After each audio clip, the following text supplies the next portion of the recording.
Limpak-limpak, bulto-bulto, kahon-kahon. Ganito raw kung i-deliver ng ilang contractor ang milyon-milyong pisong halaga ng pera sa mga opisyal ng Department of Public Works and Highways o DPWH na pinaparte-parte naman daw sa ilang mambabatas. Ang perang galing sa buwis na pinaghirapan, pinagpawisan at pinagpagura ng taong bayan. Ibinubulsa raw ng mistulang isang sindikato sa loob mismo ng pamahalaan. Naniniwala ka ba na merong existing syndicate within DPWH? Yes po, Your Honor. Meron po.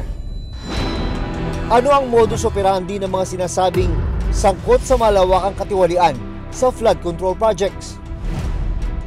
Magkano binibigay mo, Miss Sally? 245 million. In cash? Yes, Your Honor. Newton! Oh, hayaan mo na yan.